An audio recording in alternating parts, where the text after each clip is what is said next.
Man, every game I go into and I see another dual retro build, I just feel like...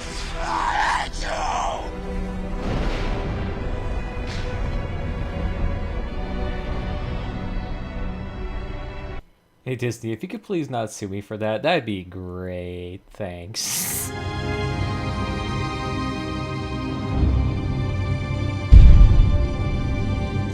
So, welcome back everybody. Today we're talking about this ye-old calamity afflicting this game for years upon years, and that is the mighty Wretcher.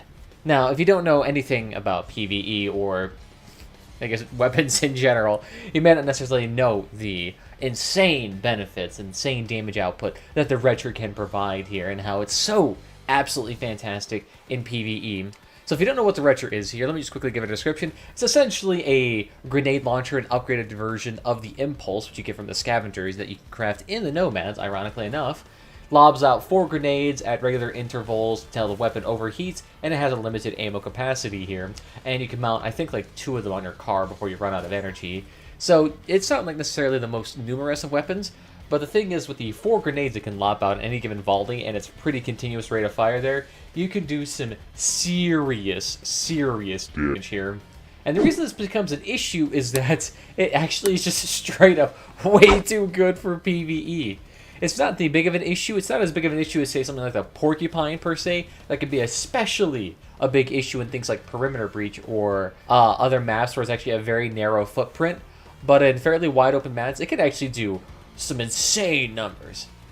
So if you don't know, if you go into a nice PvE mission there, like Frontier Defense with the Lunatics or whatever, you just complete an objective, you kill enemies, and that's how you earn points. But the thing with Wretcher is that it's so good and so absolutely fantastic at dealing a shiitake ton of damage, is that it effectively prevents a lot of players from actually getting a lot of points here.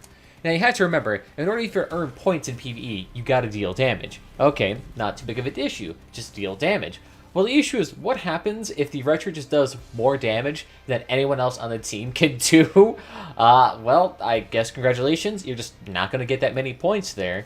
So that's one issue that can crop up when you're playing against Wretchers there. And the counter-argument against this is, well, just play more meta weapons, man. Well, even if I bust down my Equalizers and Aura build there, I may not necessarily be able to even earn that much points, especially if the Wretcher is doing any sort of defensive kind of strategies in which they're going around the enemies, getting close to them, and body blocking them. Then congratulations, it doesn't even matter if you're even the fastest and best gun shooter in the land. If the dude is literally body blocking you from being able to actually shoot and deal damage, congratulations, you're not going to get any more points too. Not to mention too, it's reciprocal based on the amount of damage you do in proportion of its entire damage it's taken. So if an enemy has taken like 3,000 damage and you're able to do, 400 damage to the cabin, while the other dude did like, 2,000 damage to the armor, that dude who did all that damage to the armor is going to get the majority of the points, while you end up not getting as nearly as much points. Especially if the person who did damage to the armor did, explosive damage from popping crates or ammo packs or generators, things like that. So if that's the case, considering that the Wretcher has some of the highest DPS output, you would just simply not be able to compete against that, even if you were able to do a lot of effort on your part and were actually fairly skillful on your part there. There's also another issue when it comes to the Wretchers here, and it's that even if you manage to do all that damage and all that fun stuff and you try to play the best of your abilities here, what happens if the dude literally spawn camps them and is able to kill 3 or 4 of them before you can even reach the point, say because you're on tracks, legs, or if you're just on a tire build trying to do objectives like place down turrets? What happens in that case? Well, since PvE also has little rewards sprinkled throughout completing various checkpoint objectives, you actually may miss out on these checkpoint objective rewards, so you may end up losing out on 20, 30, 60 points at a time, if not even more. So what ends up happening is that people who are actually missing these checkpoints consistently throughout the mode, congratulations, you end up just costing the entire team more points in general. Like, if a Wretcher build is just face-hugging a spawn point and manages to end up killing 4 of the enemies out of 4 of them, congratulations, the rest of the 3 players on the team just missed out on 30 points collectively, or however it may be at that checkpoint, and that just ended up costing them a decent chunk of the reward there, on top of the issues that are already present there, which ends up causing this issue in which a single Wretcher build will manage to be 300, 400, 500 points higher than the rest of the team.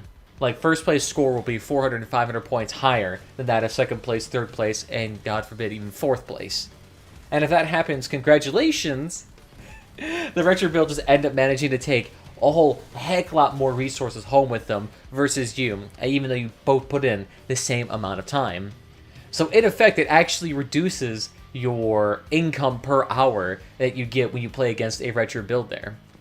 And annualize this to a couple dozen matches over the course of a month, and congratulations, it actually cuts into your profits pretty substantially. Not to mention, too, if it's particularly a hard raid like a Steppenwolf raid, then congratulations, you end up may not even getting a profitable venture back. Like if you're doing a copper raid, bless you if you're doing that, but if you're doing a copper raid there, congratulations, if a retro build gets in there, it actually has a distinct possibility that the retro will outperform you or the group so much that it'll end up actually costing you points, and that you'll actually be in the negative. So actually playing that mode will actually cost you money. Like the equivalent is if you lost. And this is doubly worse for anyone who has slow movement parts. Like if you're utilizing tracks, legs, or anything that isn't able to go 100 kilometers an hour, 80 kilometers an hour, congratulations, your point disparity is going to be even larger at that point.